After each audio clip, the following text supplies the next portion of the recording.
The song Blown Away is one that I have performed live on my Rosalie show.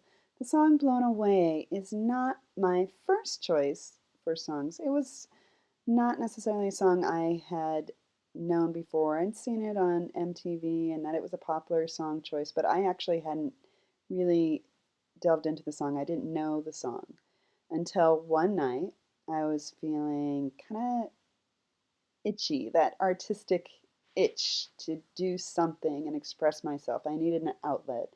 And so I wanted to sign a song. So I posted this on Facebook. I said, hey, any songs that you want me to sign? And I got a whole list of suggestions and I looked at them. And this one, somebody sent me a private message, and this was a close friend of mine from New York. And she was suggesting, why don't you do Blown Away by Carrie Underwood? And she was crazy about Carrie Underwood. She's a loyal fan, and so she was like, "Please sign Blown Away. It would make my day." And she put on, this long, elaborate message that she sent me. Said, "Okay, why not?" I'm not sure that country music is kind of my thing, but I listened to it and I was like, "Okay, it's kind of a nice song. It's a powerful, it's touching."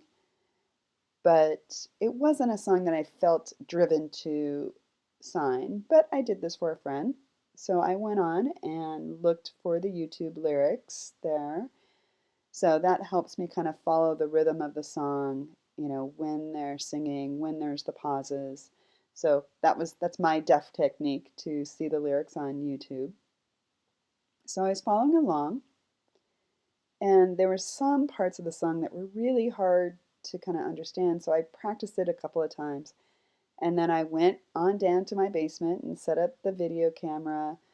I had no idea if I was in focus or not. I was like, okay, I think this is working. And I stood up and I think I had my pajamas on underneath. And then I put this jacket on over, this fall jacket over. So I was like, okay. And I turned on the fan for effect for my hair. And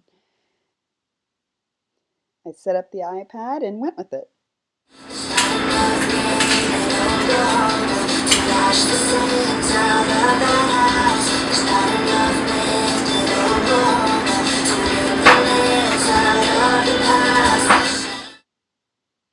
Obviously, you can see I'm following the lyrics pretty closely. I'm doing a literal translation. I hadn't incorporated or envisioned the song yet. It was a cold process at that point, and I was just trying to get the signs flowing and get them going. And this was my baseline translation.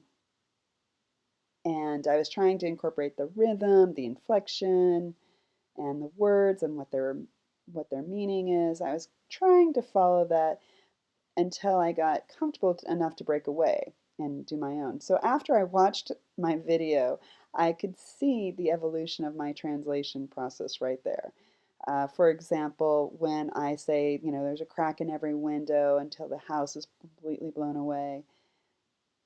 And by the end, I say the window is cracked and the whole house has blown away.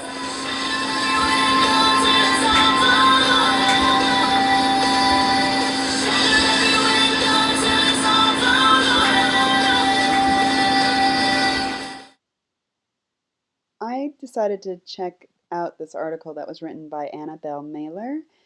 She discusses that how music is expressed by deaf and hard of hearing people, and she did a whole analysis on my Blown Away translation, and she made some excellent points. If you have the time, I suggest reading it so you get a sense of the kind of techniques that I use. For example, one was using this space on my left side and my right side. On my right side was the house where the abuse was going on and all the memories were. So anything related to the memories in the past and that negative experience was there. And on my left side was my mom's death, my father lying on the couch, um, and this kind of experience of death was right there. So when I signed the kind of tornado, the wind coming through and cleaning out both of these spaces, the death, letting go of that, and the house and the memories and the awful experiences and letting go of that.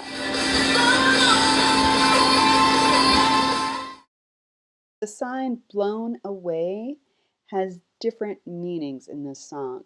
I use this to mean it's disappeared, that everything is gone, all the things that happened in the past have disappeared. I use kind of this sign for the tornado and the house being demolished.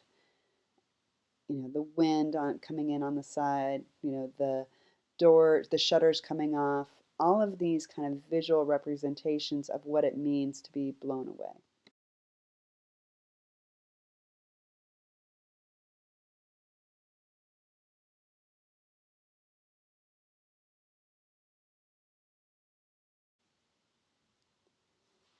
I know I followed the translation. I signed There's Not Enough Rain in Oklahoma. I then signed There's Not Enough Wind in Oklahoma. It's a very English, literal translation. And then I do an ASL version where I'm visually showing the rain and being able to undo the past. And so I have this pattern of going between an English translation to an ASL translation. I tend to pick where I can emphasize the meaning. I'm saying there's not enough rain in Oklahoma, and I want it to have more impact. I want it to be clearer for the audience. So I want to show that this feeling that I can't satisfy this, that there's not enough rain to make this all go away. There's not enough wind to make my memories disappear. I put this emphasis on this timing of how I have the signs kind of in parallel with the singer. There's not enough rain in Oklahoma, so that you can feel the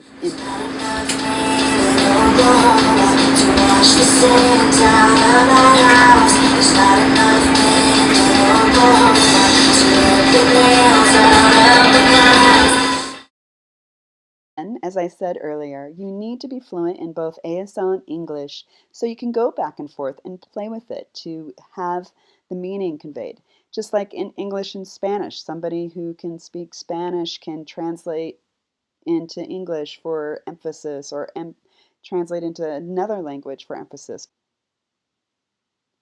You may notice that I didn't say the sign angel in the ground. I didn't use that phrase.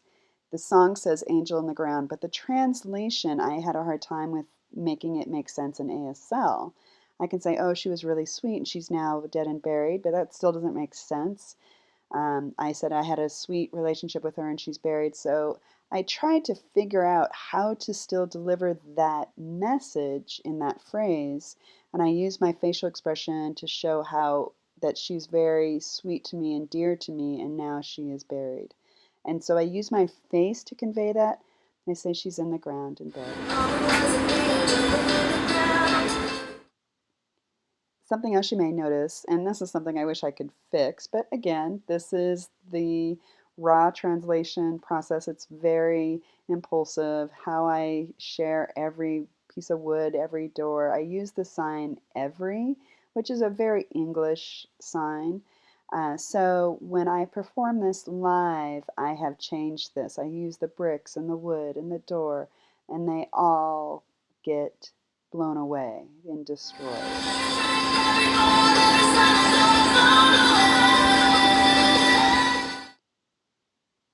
The most feedback I got about this video was about my facial expressions. Some people didn't like them, some people loved it, but I think this is one of my most kind of expressive pieces that I've done in a while. And I think that's why it became so popular. I think it had the impact that it did, even though I think my signing translation wasn't 100% perfect. So, but the emotion, expressing the emotion and the strength of that feeling can go a long ways. And, so to helping people really follow along with the song.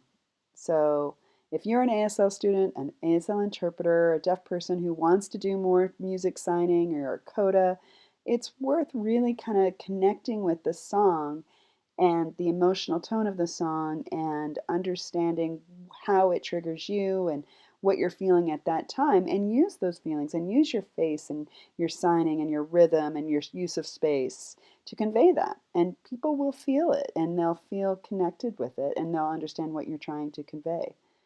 The translation process itself sometimes can feel like it's not working. If it feels disconnected, I can use my face instead of having to sign every word.